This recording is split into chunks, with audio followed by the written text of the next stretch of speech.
तो दोस्तों मूवी की शुरुआत होती है एक शो से जिसका नाम एविल ब्रेड था, जिसमें एक बच्चा सिटी को डिस्ट्रॉय कर रहा था। ब्रेड इस शो में इतना खो गया था कि उसे इस शो के अलावा और कुछ भी दिखाई नहीं देता।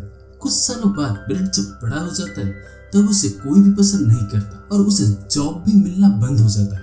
ये सब कुछ ब्रेड को बहुत इंसल्टिंग लगता है, जिस वजह से अब वो सच में चोरी करने लगता है। अब की बार ब्रेड एक शिप पर अटैक करने वाला था जिसमें एक डायमंड था।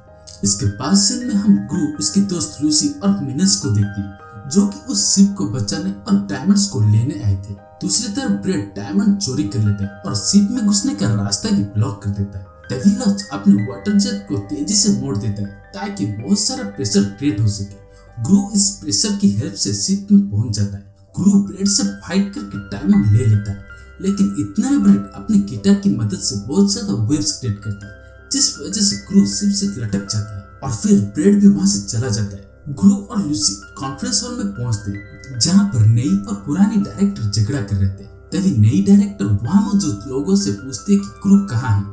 इसके बाद ग्रू सामने से आता है और कहता है कि मैं ग्रू हूँ। इतने में डायरेक्टर पूछती है कि क्या तुम्हें पता है कि ब्रेड कितना खतरनाक सुपर विलेन है? तुमने उसे कैसे जाने दिया? तुम्हें तो उसे पकड़ना चाहिए था। जैसे कि तुमने ब्रेड को अरेस्ट नहीं किया तो आज से तुम्हें जॉब से निकाला जाता है। तभी लूसी डायरेक्टर से कहती है कि तुम बहुत बड़ी गलती कर रहे हो, तुम्हें ग्रू के साथ ऐसा नहीं करना चाहिए था। अगर तुम ग्रू को निकालोगे तो मुझसे बुरा कोई भी नहीं होगा। इस सब के बाद डायरेक्टर अब लूसी को भी जॉब से निकाल देती है। रात को जब ये दोनों घर पहुंचते तब इनकी बेटियां इनकी वेलकम करती है, लेकिन ग्रू बहुत परेशान होता है क्योंकि उसके पास कोई भी जॉब नहीं था। रात को ये सभी मिलकर डिनर करते हैं और ग्रू अपने बेटियों से कहता है कि हम दोनों की जॉब चली गई। इसके बाद से इनको शिफ्ट करके मिनियन आर्मी की ओर दिखाया जाता है, जहाँ मिनियंस ग्रू से कहते हैं कि तुम फिर से विलन बन जाओ, तुम्हारा विलन बनने से सब कुछ ठीक हो जाएगा। ग्रू कहता है कि मुझे अब विलन नहीं बनना।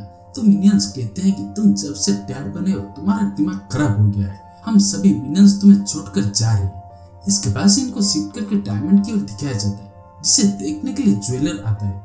कुछ देर में हमें पता चलता है कि ये कोई ज्वेलर नहीं बल्कि ब्रेड है, जो बड़ी ही आसानी से उस डायमंड को चोरी कर लेता है। दूसरी तरफ लूसी अपने बच्चों के सोने के बाद ग्रू के पास आती है। लूसी ग्रू से कहती है कि अब हम क्या करेंगे? ग्रू कहता है कि मुझे कुछ भी समझ नहीं आ रहा, हमारे पास कोई भी जॉब नहीं है, हम अपनी आगे की जिंदगी कैसे बिताएंगे? ग्रू और लूसी सोने के लिए चले जाते हैं। अगले दिन ग्रू को खबर मिलती है कि डायमंड फिर से चोरी हो गया। ग्रू की छोटी बेटी भी घर के बाहर अपने टॉयज बेच रही थी ताकि कुछ पैसे कमाकर अपने डैड ग्रू की मदद कर सके। इतने में वहां पर एक आदमी आकर कहता है कि आपको आपके भाई ने बुलाया। ग्रू कहता है कि क्या तुम पागल हो गए हो, मेरा कोई भी भाई नहीं है। और फिर कंफर्म होने के लिए ग्रू अपने मॉम के पास जाता है। ग्रू की मॉम कहती है कि हाँ ये सच है कि तुम्हारा एक ट्विन भाई है। इसके बाद ग्रू कहता है कि तो फिर वो कहाँ है? ग्रू की मॉम कहती है कि वो अपने डैड के पास है। ये सुनने के बाद ग्रू अपने भाई से मिलने के लिए अपने फैमिली के साथ निकल पड़ता है। ये सब एक पिगी आइलैंड पहुंच जाते हैं जहाँ गुरु का भाई रहता है। इसके बाद से इनको शिफ्ट करके गुरु के भाई के घर की ओर दिखाया जाता है, जो एक बड़ा सा कैसल जैसा था। गुरु का भाई उसे देखकर खुश होता है और देखने में बिल्कुल ही उसके जैसा था।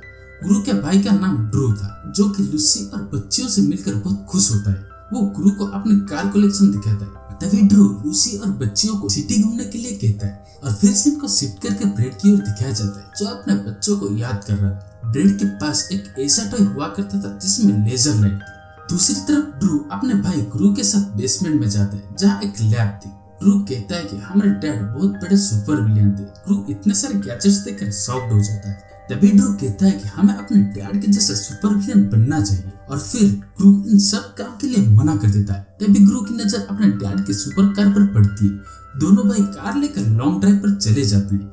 ग्रू देखता है कि ये कार तो ऑल इन वन है। ये कार पानी में चल सकती है, हवा में उड़ सकती है और बहुत कुछ कर सकती है। इसके बाद से इनको शिफ्ट करके लूसी की ओर दिखाया जाता है, जो सिटी के अंदर बहुत मजे कर रहे थे। इसके बाद लूसी की बेटी शॉप में चली जाती है जहाँ उसे एक हॉर्न पसंद आता है। तब एग्नेस शॉप के ओनर से कहती है कि आप मुझे ये हॉर्न दे दो, लेकिन शॉप का ओनर एग्नेस को डरा देता है, जिस वजह से लूसी आकर सबके ऊपर चिल्लाने लगती है। इसके बाद से इनको शिफ्ट करके ग्रू और ड्रू की ओर दिखाया जाता है, जहाँ ग्रू एक बस के अंदर जाकर चॉकलेट्स को चोरी करता है। दूसरी तरफ मिनियंस आर्मी जो कि ग्रू का घर छोड़कर चले गए थे, वो सभी एक रियलिटी शो में पहुंचते हैं। मिनियंस उन रियलिटी शो में गाना गाकर सबको एंटरटेन कर रहे थे। उधर ड्रू से कहता है कि हमें एक डायमंड को चोरी करना है, जिसके बाद ड्रू कहता है कि तो क्या आप सुपर विलेन बनने के लिए रेडी हो गया? तभी ग्रू कहता है कि उस डायमंड को चोरी करके उसे अपनी असली जगह पर रख देंगे। घर पहुंचने के बाद सभी मिलकर एक साथ डिनर करते हैं। रात को एग्नेस ग्रू से कहती है कि मुझे यूनिकॉर्न को ढूंढने जाना है। इसके बाद ग्रू कहता है कि ये सब इतना आसान नहीं है। इतने में एग्नेस को नींद आ जाती है और वो सो जाती है और फिर सीन को शिफ्ट करके मिनियंस की ओर दिखाया जाता है, जहाँ इन सबको अरेस्ट करके जेल में डाल दिया जाता है।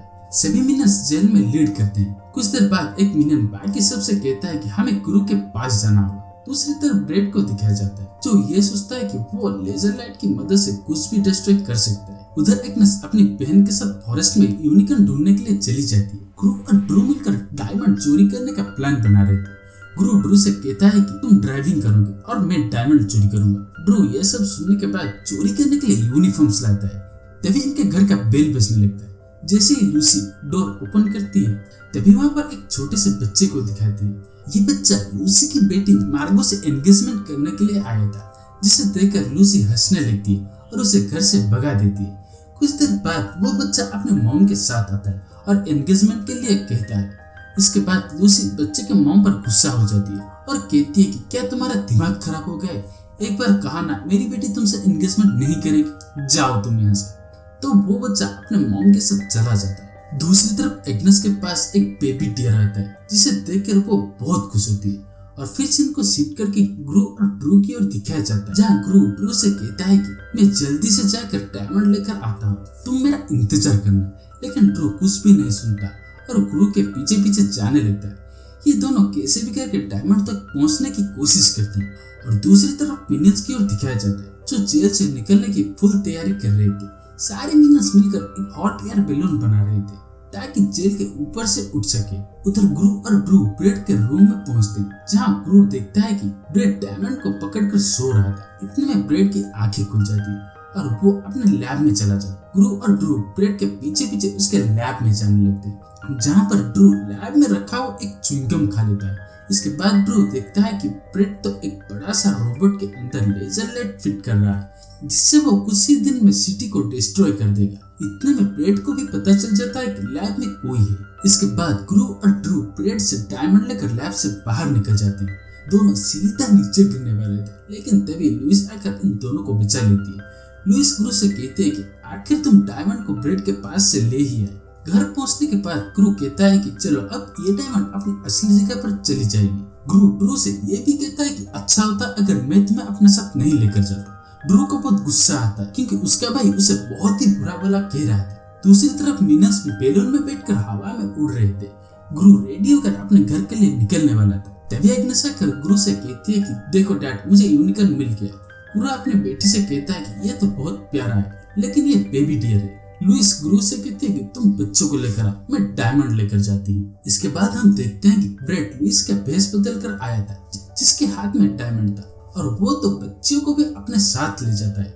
इसके बाद सीन को शिफ्ट करके फ्लाइंग जेट की ओर दिखाया जाता है, जिसमें गुरु, ड्रू और लुइस थे। आसमान में मिनियंस आकर गुरु के पास पहुंचते हैं। दूसरी तरफ ब्रेड अपने रोबोट के साथ सिटी को डिस्ट्रॉय करने के लिए निकल पड़ते हैं। ब्रेड गुरु की बेटियों को एक बड़े से बिल्डिंग के ऊपर छोड़ देता है, जिसके बाद लुइस अपने बच्चों को बचाने के लिए भागती है। उधर ब्रेड भी सिटी के एक पार्ट को लेजर लाइट से डिस्ट्रॉय कर रहा था। गुरु और ड्रू मिलकर उस रोबोट से फाइट करते हैं। कुछ देर बाद गुरु और ड्रू का जेट क्रैश हो जाता है। गुरु बेहोश होकर नीचे गिर जाता है। तभी ब्रेड उसे मारने की कोशिश करता है। इसके बाद ड्रू भागता हुआ रोबोट के ऊपर चढ़ जाता है ताकि रोबोट का सिस्टम को तोड़ सके। ड्रू उस सिस्टम को तोड़ देता है, जिसके बाद लेजर लाइट बंद हो जाती है और कुछ देर बाद गुरु भी बेहोश हो जाती है। और फिर तभी ब्रेड गुरु से डांस फाइट करने के लिए बोलता है। दोनों फाइट करते हैं। इतने में गुरु को ब्रेड का गिटार मिलता है। गुरु उस गिटार की हेल्प से ब्रेड को बहुत दूर उड़ा देता है और अपने भाई ड्रू को ढूंढने लगता है। तभी ड्रू आकर अपने भाई को हग करता है। दोनों भाई एक दूसरे को सही सलामत देखकर बहुत खुश होते हैं। मूवी के आखिरी सीन में मिनियंस आर्मी आकर गुरु से माफी मांगते हैं और कहते हैं कि आज से हम सब आपके पास रहेंगे। घर पहुंचने के बाद दोनों भाई मिलकर एक साथ बहुत मस्ती करते हैं। रात को गुरु ड्रू को गुड नाइट बोलकर सोने चला जाता है और फिर ड्रू गुरु की जेट लेकर आसमान में उड़ने चला जाता है और इसी के साथ इस मूवी की यह पार्ट यहीं पर खत्म होती है।